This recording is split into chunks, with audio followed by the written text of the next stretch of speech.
She crawled out of the woods, bleeding, trembling, ribs showing through golden fur. But she wasn't alone. 2 newborn puppies clung to her side, too weak to cry. No collar, no food, just desperation. Most would have turned away, but not Edith. Not the old widow who hadn't spoken to a soul in weeks. She saw the fear in the mother's eyes, and she did the unthinkable. What happened next will restore your faith in kindness, in unlikely bonds, and in the healing power of love. Before we begin, tell me, where in the world are you watching from? Drop your country in the comments below. And if you believe that every life matters, even the ones forgotten in the forest, hit subscribe, because this story is going to stay with you long after it ends. The early days of October had draped the town of Whispering Pines in a shawl of gold and silver mist. Nestled at the northern edge of Vermont, the town was small enough for neighbors to still wave at one another, but large enough for secrets to go unnoticed. The wind held a chill, rattling dry pine needles across dirt roads and nudging smoke from chimneys. Leaves, crisp and ochre-colored, carpeted the forest floor and rustled under the light steps of unseen animals. The scent of wood smoke, damp bark, and something older, earthy, untouched, hung in the air like a memory you couldn't quite place. At the edge of town, where the paved roads ended and pine trees stood sentinel, lived Edith Walker. At 68, Edith had the kind of posture that only decades of manual labor and quiet resilience could carve. Her back was slightly bowed, her hands thick with calluses and memory. Her gray hair was wound into a low bun under a worn wool hat, and she wore the same faded flannel coat she'd mended twice over. She was a woman of few words, not because she had nothing to say, but because most of the people she'd once said things to were no longer around. Her husband, Thomas, had passed 5 winters ago. Her son, Caleb, had left for Boston 2 years after that and rarely called. Alone in her wooden cottage that creaked during storms and sang with the wind, Edith filled her days with small routines, stacking firewood, tending a patch of wild herbs, and reading books she'd already read. That morning had begun like most others. She'd brewed black coffee on the old enamel stove, opened the creaky front door, and stepped onto the porch, mug in hand. The sky was pale, stretched with threads of pink and slate gray. Frost clung to the grass in spiderweb patterns. Edith took a slow sip, then noticed something out of place. Just beyond the porch steps, in the patch of dirt where the forest began, were prints. Not boot tracks, not deer. These were broad and deep, paw prints, and next to them, dots of dried blood. She stepped down, her breath ghosting in front of her, and knelt beside the marks. Her knees ached from age, but she ignored them. The blood was old enough to darken, but not to flake. The prints were uneven, as if the creature limped. She followed them with her eyes until they disappeared into the dense underbrush. "Coyote, maybe," she muttered. "Or a dog. Poor thing." That night, a stillness fell across the woods that even the wind dared not disturb. Edith sat by the fire, reading the same page of an old mystery novel for the 3rd time. A log popped in the hearth, and somewhere outside, something made a sound, a low, strained whimper. She paused, listening. The sound came again, not a fox, not wind through branches. It was a sound of pain and exhaustion, almost human in its sorrow. She stood slowly and opened the door. At the edge of the porch, half in shadow, stood a golden retriever. She was beautiful once, no doubt. A honey gold coat that still glowed dimly under the porch light. But now she looked like a ghost from a better time. Her ribs showed clearly through a coat matted with dried leaves and dark streaks of blood. One paw was lifted, trembling. Her eyes, amber and enormous, locked onto Edith's, But what stilled Edith wasn't the dog's condition. It was what she carried. Nestled beneath her belly, clinging close, were two puppies, no more than a few days old. One squirmed weakly. The other was almost still. The mother lowered her head, nudging them forward gently, her body swaying with fatigue. She didn't bark, didn't growl, just stood there, panting, staring, waiting. Edith took one step forward, her voice soft and cracking. "Where did you come from, girl?" The dog's ears flicked, but she didn't back away. Her tail, though barely moving, thumped once against the porch. That was all Edith needed. "All right," she said, holding the door open. "Come on in, if you've got any strength left." The dog limped forward, stepping over the threshold with the last of her energy. The pups dragged along beneath her. Edith quickly cleared a spot beside the hearth and laid down an old quilt. The dog collapsed onto it with a sigh so deep it sounded like release. "You'll need a name," Edith said after a long pause. She knelt beside her, her eyes scanning the wound. Nothing fatal, just a gash on her side and wear from exhaustion. "Gracie, that's what I'll call you, because it's only by grace you're still standing." Gracie closed her eyes. The pups, one a lighter golden and the other a richer caramel, crawled close to their mother's belly. The smaller one didn't latch on, just lay curled. Edith's fingers trembled slightly as she adjusted the blanket around them. She stood and turned toward the kitchen, only to be startled by a small shape retreating from the fence outside. She couldn't see clearly, but she knew the gait. Lucas Grant, her 10-year-old neighbor, had a habit of wandering the edge of the property. He was a quiet, strange boy, tall for his age, thin like a cattail reed, with tousled sandy hair and large brown eyes often hidden behind thick glasses. He didn't talk much, not since his parents died in a car crash 2 years ago. He now lived with his Aunt Beth, a rigid woman with sharp cheekbones and a sharper tongue. Lucas spent his time drawing animals in a sketchbook and avoiding eye contact, but he noticed everything. Edith stepped out onto the porch, and just as she suspected, a bundle had been placed atop the fence post, a baby blanket wrapped around a box. Inside was a tin of puppy formula, an eyedropper, and a scrap of paper that read, "For the Golden Mama, from Lucas." She blinked against the porch light, heart twisting at the boy's gesture. She didn't know when he'd seen the dog or how he even guessed there were puppies, but something in him had known. She folded the note and slid it into her jacket pocket, pressing it close to her heart. Back inside, Gracie stirred as Edith knelt again. "Looks like we've got another set of hands helping us, girl." The wind picked up outside, and the pines whispered their secrets to each other.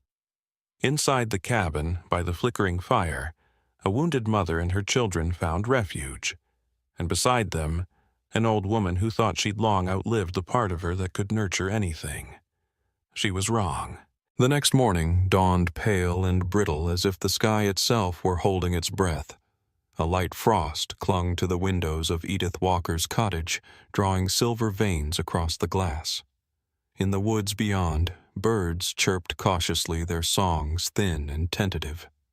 The fire had died down overnight, leaving the living room cooler but not yet cold. Edith pulled a knitted shawl over her shoulders and moved quietly through the house, her wool socks muffling each step.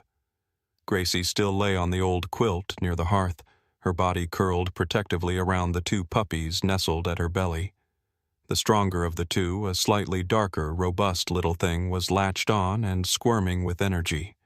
But the smaller one lay still, its pale golden fur damp with cold, its breathing shallow.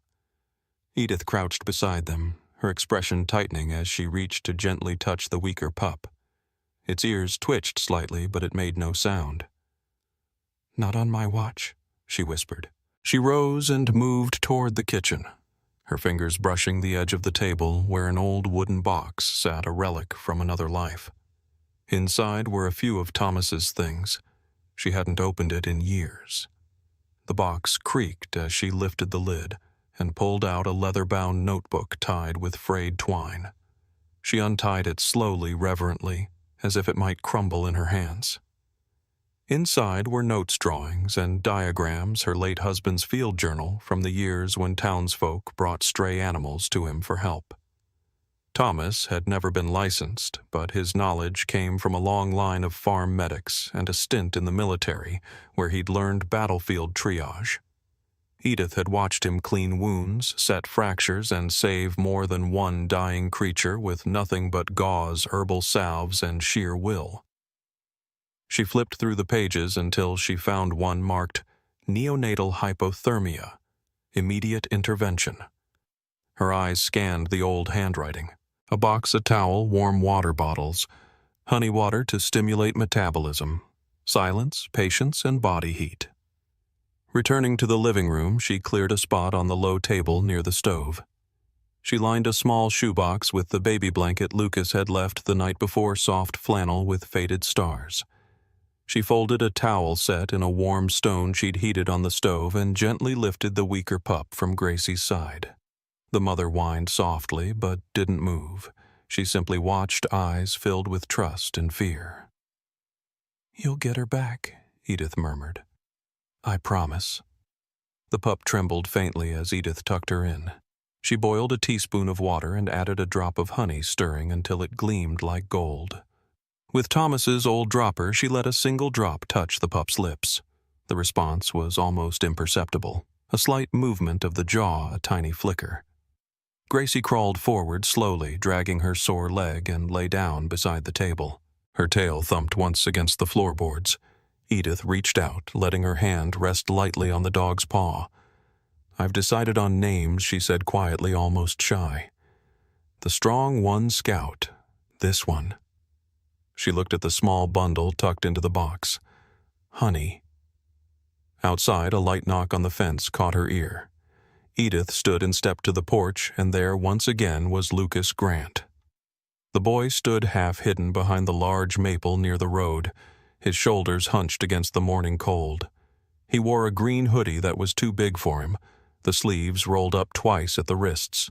His jeans were faded and tucked into rubber boots, one of which had a piece of duct tape holding the sole together. He didn't speak, didn't wave, but he pointed at the fence post and stepped back. Edith walked down the path and found another small bundle there, a child's scarf wrapped around a tin of powdered formula and a note written on the back of a grocery receipt. "If she's still cold, heat a rock. It works for turtles. Lucas." She smiled, an unexpected, involuntary lift of her mouth, and looked toward the boy, but he had already disappeared behind the trees. She tucked the note into her coat pocket next to the one from the night before. Back inside, she continued caring for Honey in small, rhythmic movements. Every hour, she offered another drop of warm water, adjusting the towel and rotating the stone. She spoke little, but her presence filled the room. Gracie stayed close, her eyes never straying far from her pup. By mid-afternoon, the puppy let out a faint squeak, a sound so small it could have been missed. Edith startled. "That's it, sweetheart. That's the sound I've been waiting for." She gently moved Honey back beside Gracie, who immediately nuzzled the pup, with her nose licking gently. Honey weakly rooted forward, searching, finding. Edith exhaled and leaned back against the wall, her hands shaking slightly. Relief ran through her like warm light. Later that evening, as golden light poured through the front windows and painted the floorboards in rich amber, Edith brewed tea and wrapped herself in a thicker shawl. The house smelled of pine old paper and the faint sweetness of honey water. Gracie lay stretched beside the fire, Scout dozing beside her, and Honey now curled up close, her chest rising and falling with more certainty. Edith didn't speak much that night. She didn't need to.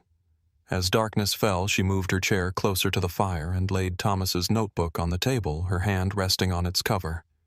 She glanced toward the window, half expecting to see a shadow move by the fence. But no one came. Still, she whispered into the quiet, "Thank you, Lucas.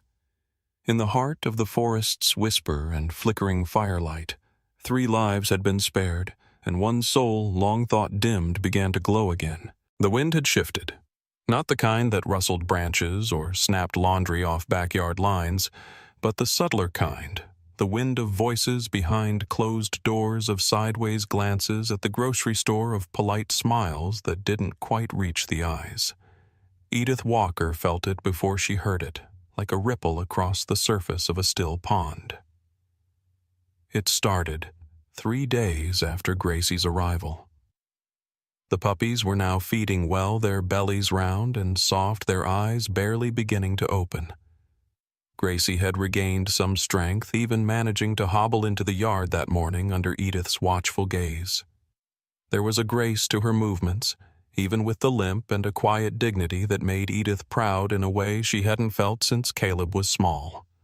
But as Gracie stretched in the fading sunlight, a car rolled slowly past the edge of Edith's dirt road driveway. The vehicle didn't stop. It didn't need to. The shape of it, a dusty silver SUV with the town council decal half peeled off the back window, was familiar. Inside sat Barbara Kincaid, a woman in her late 50s with tightly curled gray-blonde hair and a nose perpetually wrinkled like she'd smelled something offensive. She was one of the self-appointed moral guardians of Whispering Pines, a retired librarian who now spent her time moderating community forums and organizing volunteer watch patrols no one had actually asked for. Barbara didn't wave. She just squinted through her tinted window, then drove off. By the following morning, whispers had grown legs. Edith overheard them in the bakery, 2 teenagers mumbling about the lady with the wolf dog. At the post office, a man who'd once helped Thomas change a tire barely made eye contact. And on the town's community Facebook page, a new anonymous post had popped up. Is it safe to have someone harboring wild dogs on the edge of town? I thought we had rules. The woods are for hiking, not hiding animals. No name, no picture, just an all-too-familiar tone.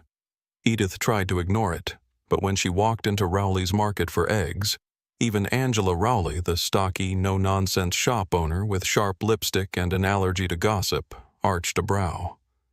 "Edith," she said quietly, "I don't care what you do in your house.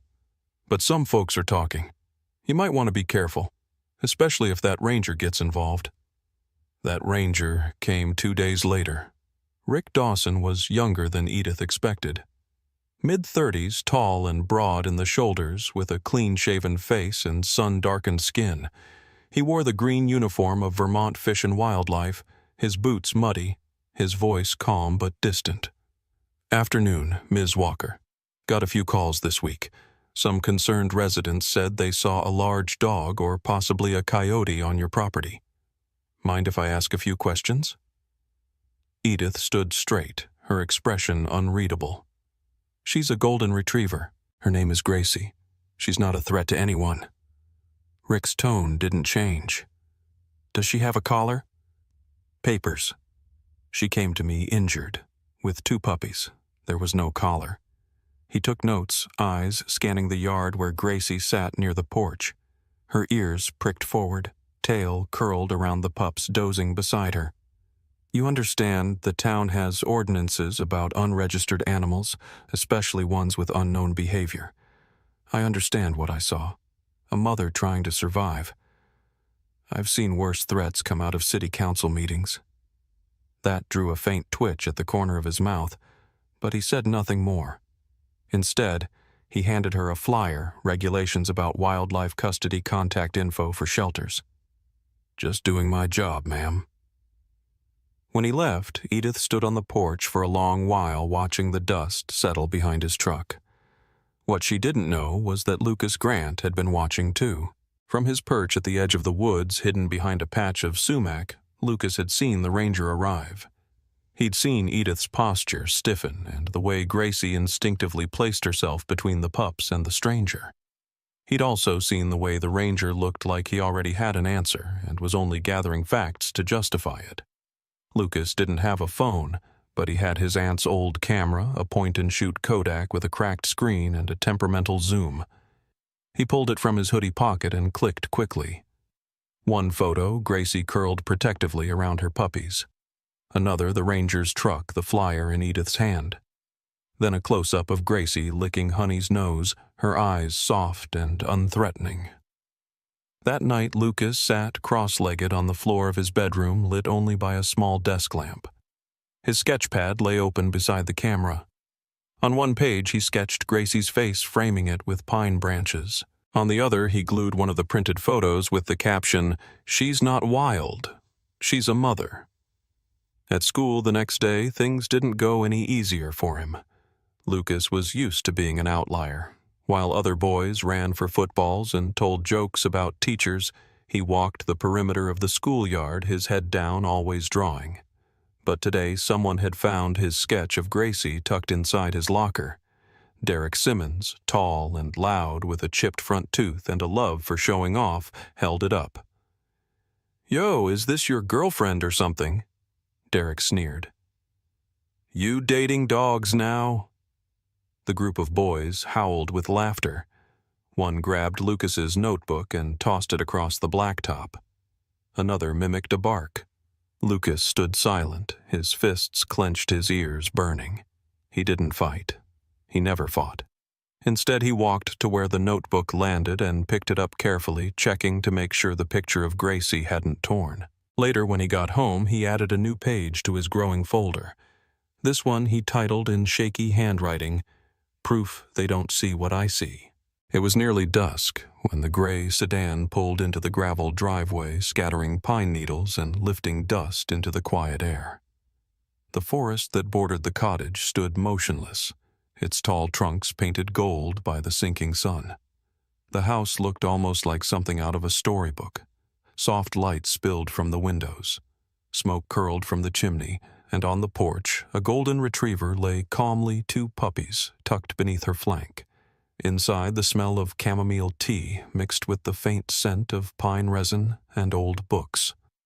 Caleb Walker, 35, hadn't seen his childhood home in over 2 years. He stepped out of the car, stiffly wearing a navy suit jacket that hung awkwardly over a wrinkled t-shirt and sneakers too clean for a Vermont driveway. His brown hair was cropped short, more out of convenience than style, and his face, lean, clean-shaven, and tired, carried lines that hadn't been there the last time he visited. His eyes scanned the yard, narrowing at the sight of the dog. Of course, he muttered. Only Mom would turn her front porch into an animal shelter. Edith opened the screen door just as Caleb stepped toward the house. She hadn't aged in the dramatic way he expected, still upright, still wearing her stubborn flannel and worn jeans, but her face seemed thinner, like the years had pressed in from the inside. "You came?" she said, her voice somewhere between surprise and relief. "You called me 3 times in 1 week, Mom," Caleb replied, forcing a smile. "That either means someone died or you've adopted a bear." Edith tilted her head toward the porch. "Not quite. Come say hello." Caleb stepped up cautiously. Gracie lifted her head, sniffed the air, and then let out a low, barely audible chuff. Her tail wagged once, slow and non-threatening. Caleb stopped short, eyeing the puppies. "You're seriously raising dogs now?" he asked. "They came to me," Edith said simply. Gracie was injured. She had nowhere else to go. Caleb exhaled, clearly holding something in. "This is why people are talking." "I saw the post, Mom. About wild animals. You're not young anymore. What if that dog had attacked you?" "She didn't," Edith replied, her tone firm. "She protected her babies, just like I would have." Caleb looked away, then down at the pups. One of them, the smaller one with a creamy golden coat. Honey squirmed toward him and let out a soft squeak. He knelt, surprising even himself, and touched her with 2 fingers. Warm, fragile. Inside the house, Edith poured tea and motioned for him to sit. As she handed him the mug, Caleb noticed a small audio recorder on the table, an old model with a cracked plastic casing. "You still keep this thing around?" he asked. "Press play," she said quietly. He did. The voice that came through was grainy but unmistakable. Thomas Walker's voice, gentle and low. "Sometimes a dog doesn't just live beside us. Sometimes she lives for us, reminds us what loyalty looks like when we forget." Caleb froze. He hadn't heard his father's voice in years. Edith reached over and paused the tape. "I found it last week. Thought you might want to hear it." For a while they just sat there in silence. Outside, the forest darkened, and Scout let out a tiny bark in her sleep. Later, there was a knock at the front gate. Caleb opened the door before Edith could. There stood Lucas Grant, bundled in a hand-me-down coat too big for him and gripping a flat brown package wrapped in brown paper. His face, thin and pale, was flushed pink from the cold. His glasses slipped slightly down his nose. "You must be Lucas," Caleb said. "She's mentioned you." Lucas didn't answer. He held the package out to Edith, who took it gently. Inside was a drawing, charcoal, and watercolor. It showed Gracie lying in the warm glow of the front window, the puppies curled at her side. In the background, the shapes of trees and stars shimmered faintly. The detail was extraordinary. Gracie's eyes captured with exact tenderness, her fur glowing like a halo. Lucas shrugged. "I just wanted to give it to her, before someone takes her away." Edith's eyes moistened, but she blinked the tears back. "No one's taking her, sweetheart. Not if I can help it." Caleb looked at the drawing, then at the boy. "Did you draw this?" Lucas nodded once. "It's incredible." Lucas shrugged again, then turned to leave. "Bye, Ms. Walker." "Wait," Edith said. "Would you like to come in for a minute? They're all asleep now, but you can sit with them for a bit." Lucas paused, his expression unreadable. Then he nodded. Inside, Gracie watched the boy enter her gaze calm. She rested her head back on her paws and let him kneel beside her, his fingers gently brushing Scout's fur. Edith stood behind them, Caleb at her side. "Funny," Caleb said under his breath. "Dad used to say the forest had its own way of finding who needed healing." Edith smiled faintly. "I think the forest sent her. And maybe it sent Lucas, too." The storm rolled in without warning, dark clouds swallowing the last light over the hills of Woodpine, Vermont. Winds whistled through pine needles like the echo of a warning no one could decipher in time. Edith Walker had always known how quickly weather could turn here, but even she paused by the window, clutching her cardigan close as the first crack of thunder split the sky. Rain lashed against the glass in slanted bursts, and beyond it the forest seemed to shudder. Lucas hadn't come by that afternoon. She stood in the doorway a moment longer, brow furrowed. Gracie, lying near the hearth with her puppies curled at her belly, suddenly lifted her head. Her ears perked. Then, without a sound, she stood, trotted to the back door, and scratched twice. Gracie Edith called, but the dog didn't look back. She let out a low whimper and scratched again more urgently this time. Edith opened the door just a crack. Rain flew sideways, soaking her sleeve. "You're not going out in this," she started, but Gracie pushed forward, slipping into the night before she could stop her. Thunder rolled again, and Edith's heart sank. Earlier that day, Lucas Grant, the quiet boy with too many thoughts and too few words, had taken his sketchpad and graphite pencils to a wooden shack near the edge of the forest. The place had once been a hunting blind, now half collapsed and lopsided, but it gave him solitude and, more importantly, a view of the deer paths through the trees. He had started drawing a new piece, Gracie, in motion. Her back arched as she leapt over a log, water splashing beneath her.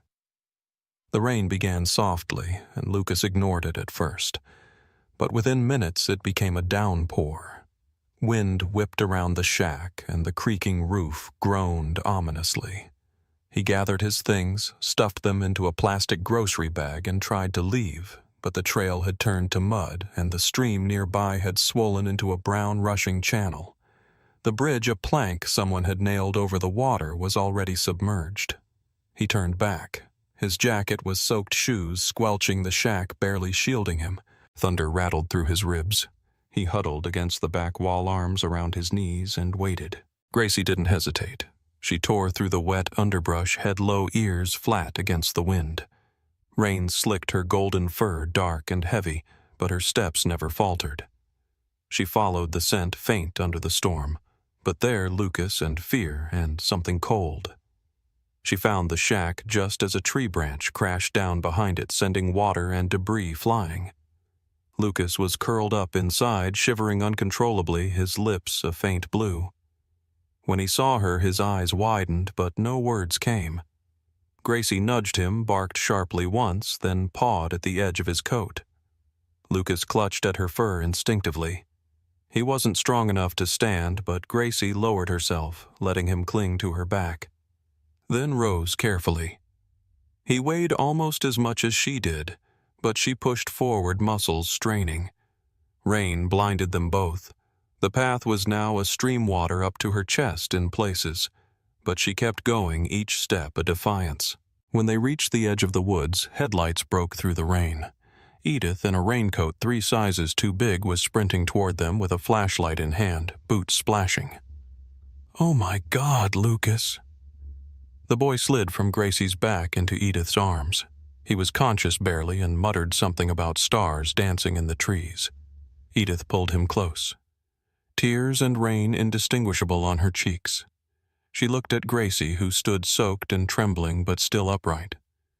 "You found him," Edith whispered. "You saved him." By morning the storm had passed, leaving branches scattered like bones across the roads and water pooled in every hollow. At the Woodpine Gazette office, a woman named Teresa Hall, mid-40s, sharp-eyed and sharper-tongued, tapped her pen against her keyboard.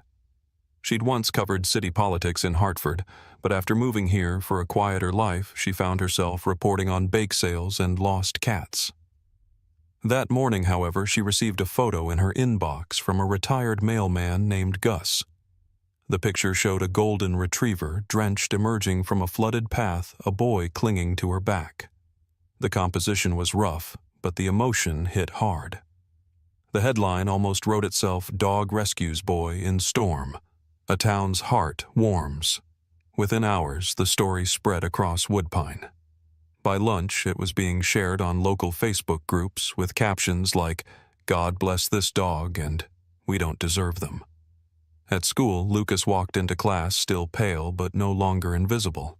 Kids who used to laugh at his drawings now leaned in to ask questions. One girl, Mia, a freckled chatterbox with too many bracelets, offered him a juice box and said, "That dog's like your guardian angel." Lucas didn't reply. He just opened his sketchbook and added a halo over Gracie's head in one of the pages. That evening, Edith sat beside the fireplace, Scout and Honey tumbling in her lap.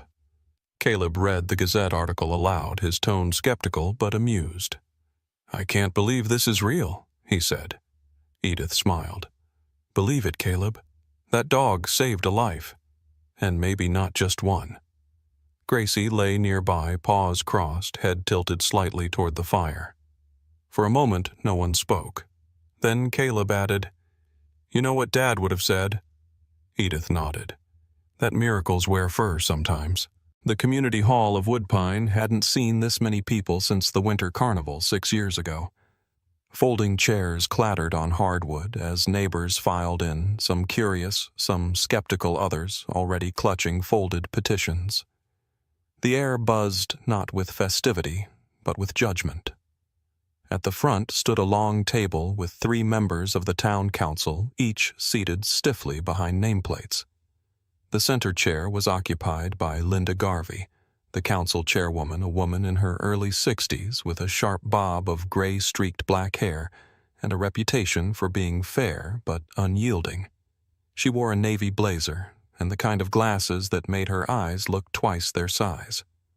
To her left was Derek Fenn, a balding man with wire-rimmed glasses and a clipboard always in hand. To her right, Marge Kinsey, a retired librarian who wore floral scarves regardless of season and had a soft spot for dogs, though she rarely spoke first. Edith Walker sat in the second row with her hands clasped tight on her lap. She wore a simple olive-green cardigan and a long corduroy skirt, her silver-streaked hair pinned neatly. Caleb sat beside her, one leg jittering, jaw tense. In his other hand, he held a small USB drive, the one with his father's old audio files. Whispers buzzed behind them. She's keeping wild animals in her home. But didn't that dog save a kid? It's still a liability. Gracie wasn't allowed inside the hall, but she waited patiently outside, sitting beneath the bench by the front steps, flanked by Scout and Honey, both wearing handmade scarves with their names embroidered in crooked stitches, gifts from Lucas. The meeting was called to order at 6:05 p.m. sharp. The matter on tonight's agenda, Linda began, her voice echoing off the high ceilings concerns Mrs. Edith Walker and her continued harboring of a stray canine and its offspring on private property. Allegations include potential public safety risk, improper animal housing, and unauthorized emotional support designation. Edith rose, slowly walked to the front with quiet dignity and faced the crowd. Her voice, though low, carried. "I didn't invite Gracie into my life," she said. "She chose it, and I'm better for it." Murmurs again. Someone coughed. Before the council could respond, a small voice cut through the room. "Excuse me." Heads turned. Lucas Grant, still small for his age, but standing with more presence than ever before, walked slowly up the aisle. His hands trembled slightly as he gripped a photograph, Gracie in the rain, Lucas on her back, the moment that changed everything. "I was lost," he said. "The storm was bad. I could have drowned. But she found me. She didn't even know me, and she still came." Linda adjusted her glasses. "Lucas, dear, thank you. But the issue at hand? She saved me." Lucas interrupted gently. "Isn't that what we want in this town? People or animals that save others?" He handed the photo to Linda, then turned, walked back, and sat beside Edith. She squeezed his hand. Caleb stood next. "My father was a quiet man," he began. Didn't say much, but he recorded thoughts, advice, memories. Before he died, he said something I didn't understand then. "Sometimes a dog doesn't just live with you, it lives for you." He played the audio clip on his phone. His father's voice, low and gravelly, filled the hall. "Don't dismiss what can't speak back. Dogs see things in people we forget to look for in ourselves." Silence followed. Then slowly, someone else rose. He was a stocky man in his 70s, in a faded army jacket pinned with old medals. His name was Walter Reams, a Vietnam veteran known for showing up to every Memorial Day event but little else. "I don't speak at these things," he said, voice gruff. "But I was pulled out of a ditch by a dog in 1969. Lost my whole platoon, but lived because a mutt sniffed me out and wouldn't leave. We make room in our hearts for animals that save us. This town should too." Applause broke out soft at first, then louder. Marge Kinsey dabbed at her eyes and leaned into her mic. "Perhaps it's time we stop treating this like a liability and start seeing it as a gift." Linda tapped her pen, considered the room, then nodded. "Very well. The council moves to approve the continued care and housing of Gracie and her pups by Mrs. Walker, under the designation of emotional support animal with proper documentation to follow." Caleb exhaled audibly. Lucas grinned. Edith closed her eyes, silently mouthing a prayer. Outside, Gracie lifted her head as the doors opened. Scout barked twice high and excited. Honey yawned, then nudged her mother. Edith crouched beside them, her eyes brimming. "You're staying, girl. You're home." Later that week, the town's small newspaper published a photo of Gracie sitting beside the community hall steps with a blue vest reading "Emotional Support. Woodpine VT." The caption read, "From stray to symbol how one golden retriever united a town." A mural began forming days later on the side of the old bakery, painted by local students. Gracie, her eyes turned toward the horizon, flanked by 2 puppies and a line beneath trust earned in silence. The first snow came quietly to Woodpine, descending like whispers from the clouds, blanketing rooftops and softening the edges of the world. Edith Walker stood by her kitchen window, cradling a chipped blue mug of chamomile tea, watching the white settle on the pine trees that bordered the edge of her yard. Her breath fogged the glass slightly. In the distance, Scout and Honey darted through the snow like golden comets, yipping and tumbling their energy a bright flame against the cold. Gracie sat not far from them now, leaner but stronger. Her pale golden coat thickened for winter, the faint scar along her flank nearly hidden beneath new fur. Her gaze followed her pups with steady, calm tail brushing back and forth like a paintbrush on frost. She had changed in these weeks, less guarded, more playful. Her eyes glowing not only with the alertness of survival, but with something gentler now, belonging. Inside, Caleb worked near the hearth. He wore a flannel shirt that had once belonged to his father, dark green and too big in the shoulders. With sleeves rolled to the elbows, he hammered the final nail into the handmade wooden shelf above the fireplace. His hands were calloused from weeks of sanding, sawing, and repainting every crooked corner in the old house. The ceiling no longer dripped in the rain. The stairs no longer groaned like ghosts.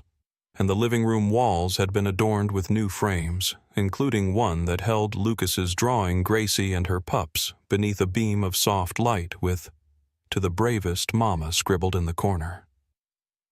Caleb paused to survey the room, dusting his hands on his jeans. He'd made a decision weeks ago, one that he hadn't voiced at first, but now lived out with each nail he drove and every board he fixed. He was staying. The town, once divided by rumor and fear, had changed too. It began with Gracie's vest and title. Then came the invitations, schools asking for visits, nursing homes requesting a meet and greet.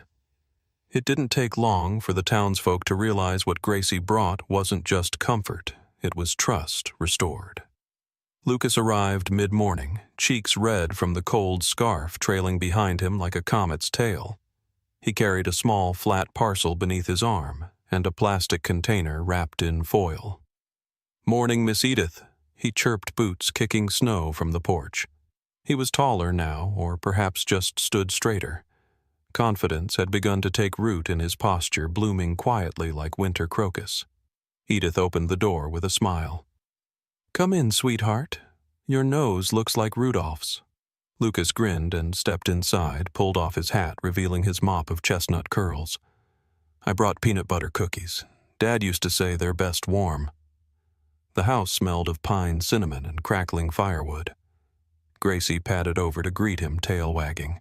Lucas knelt to rub behind her ears. "Hey, girl," he whispered. "You still the hero around here?" Scout barked. Honey licked Lucas's mitten. Caleb emerged from the hallway, wiping his hands on a towel. "You bring more drawings?" Lucas's face lit up. "Actually, yeah. This one's for the festival." He handed over the flat parcel. Caleb opened it carefully. Inside was a watercolor Gracie, Scout, and Honey nestled in snow beneath twinkling lights with Lucas's signature in the corner and a title above 3 Friends in Winter. "That's beautiful," Edith breathed. "It's going in the town's winter art show," Lucas said, trying to sound casual. "Ms. Riley said they're displaying it on the library's front wall for the whole month." Edith wrapped him in a one-armed hug. "Your parents would be so proud." Lucas looked down, then up with a small, almost shy smile. As the fire crackled, Caleb leaned against the mantel.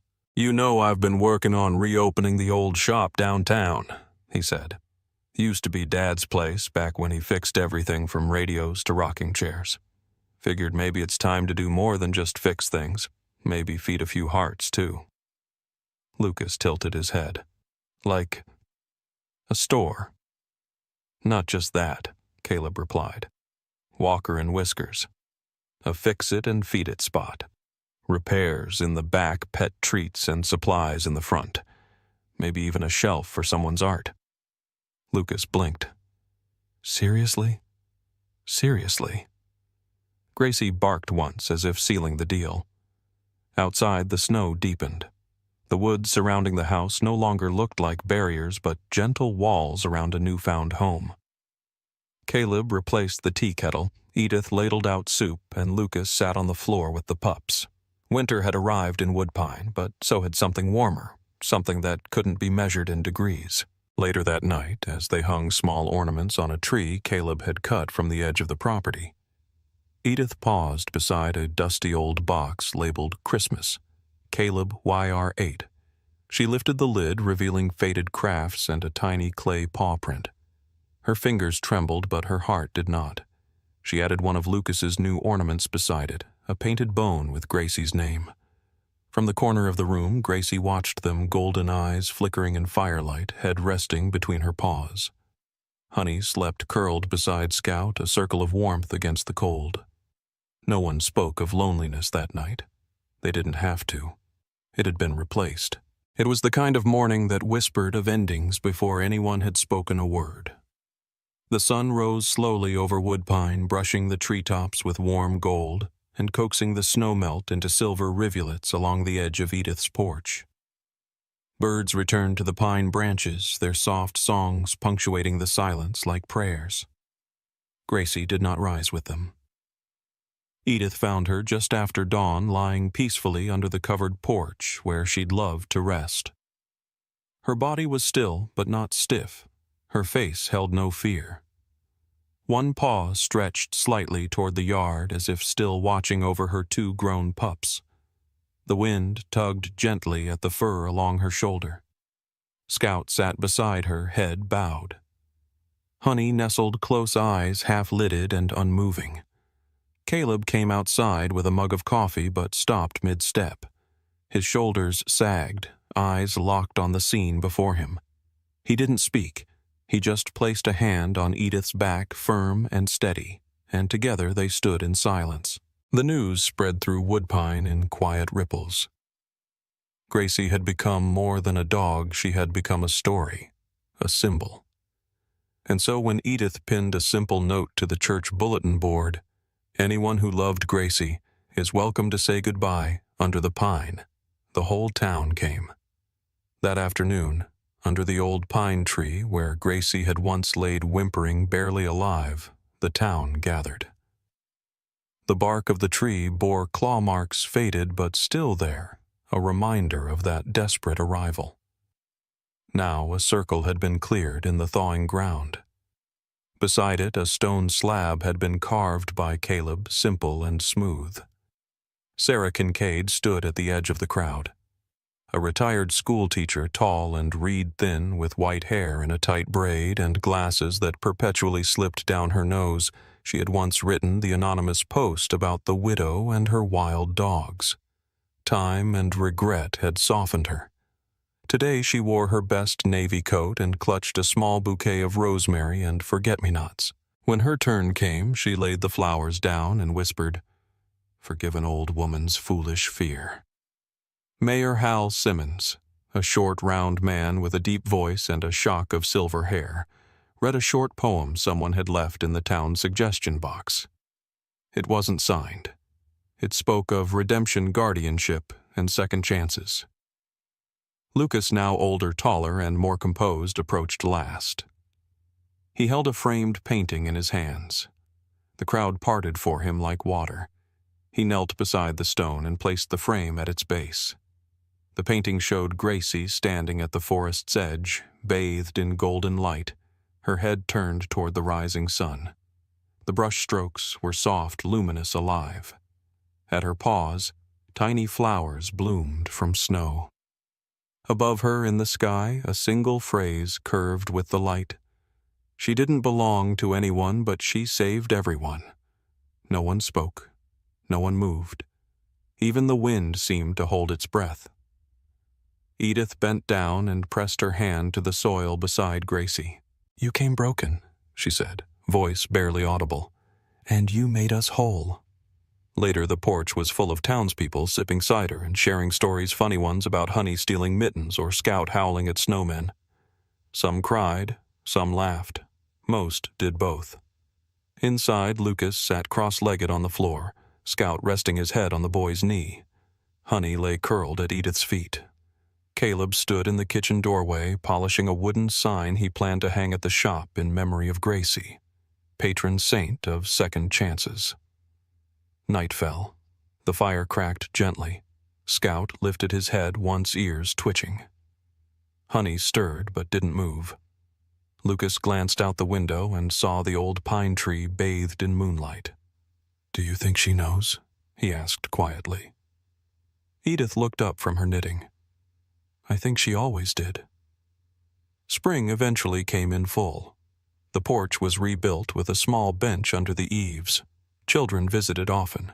People left dog biscuits wrapped in napkins by the gate. A candle burned each evening on the windowsill. And Gracie remained not in bark or bone, but in story. In sketchbooks filled with paw prints and sun rays. In a boy who had once been lost and now knew where he belonged. In a widow who had feared the future and now embraced it tail and all. Sometimes God doesn't send miracles wrapped in thunder or fire, but in golden fur and gentle eyes. Gracie came into their lives not to be owned, but to remind them what love without condition looks like. She was never just a dog. She was a healer, a bridge, a light in a dark season. Through her, a broken family mended, a lonely boy found his voice, and an entire town remembered how to care. Maybe your miracle won't bark or wag its tail. Maybe it's a second chance, a stranger's kindness, or the quiet strength to face one more day. But believe this, miracles still walk among us. If Gracie's story touched your heart, please share this video. Subscribe to Kindred Creatures for more stories of hope and leave a comment below with Amen if you believe that love like this is a blessing from God. May the Lord watch over you and your loved ones today.